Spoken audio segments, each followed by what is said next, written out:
Today we honour the indigenous peoples of this land, the oldest continuing cultures in human history.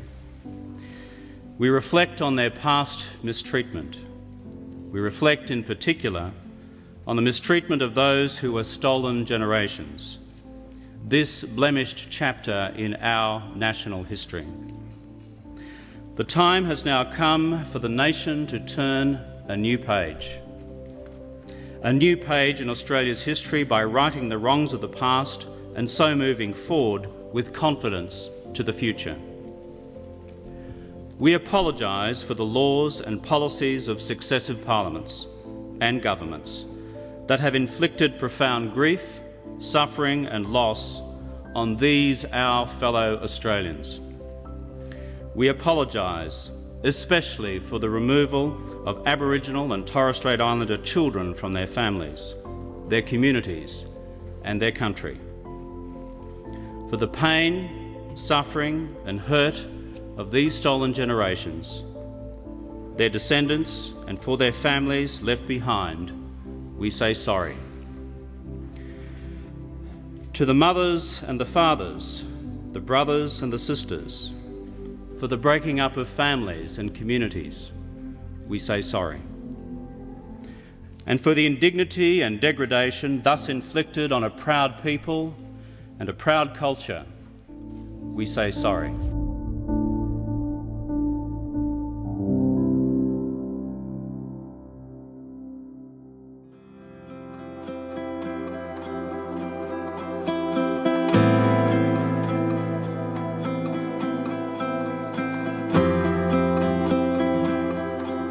As far as going forward, thank you for saying sorry, the word sorry, but there's a bigger picture out there that sorry doesn't change much.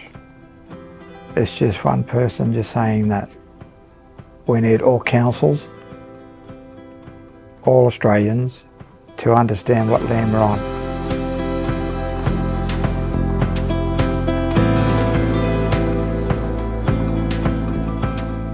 I think that it's been 16 years since that historic day in Australian history where the Prime Minister Rudd delivered the national apology in Parliament.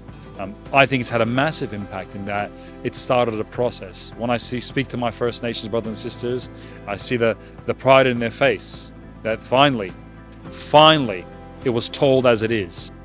We have a responsibility through things like the national apology to teach our children the truth so they know the truth, to make sure things like that never ever happen again.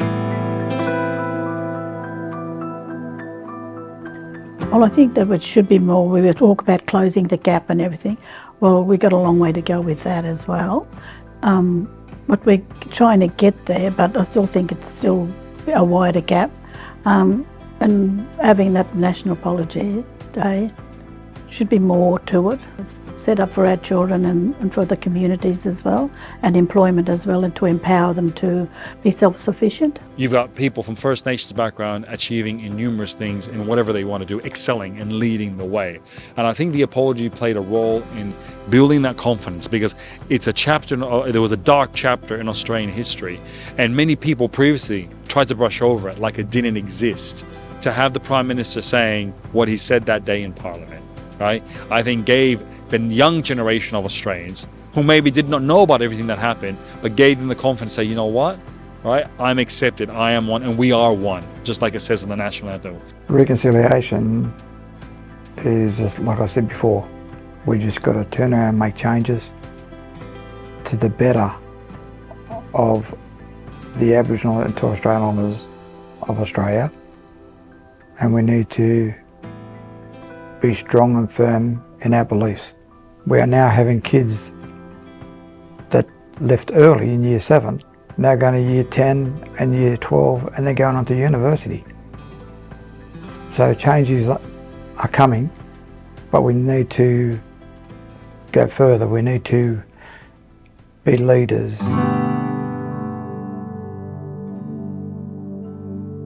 I have a very ambitious hope for our future with our First Nations brothers and sisters and all of the new diverse Australians who move here.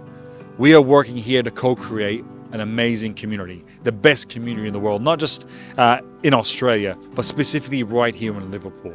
The world is gathered together as one, and we have so much to learn from each other. And when we have the world's most successful culture, continuous culture, living for over 60,000 years on this land, that does not happen by accident. Right? There's so much that we can learn and take that knowledge that's been passed down to us, those stories that have been told, that I would love to be passed down to my children, so we can all learn, right? There was a lot more we can do, and I think what we've seen is just the beginning. It's important that our kids know this. It's important that when a new Australian comes here, they know the story. When they know it, we can learn from it, and we take that knowledge of how to live in peace and live in harmony. I think we've still got a long way to go, but it takes time. But time's running out. We've got to try and bring everything together and close that gap as quick as we possible if we can.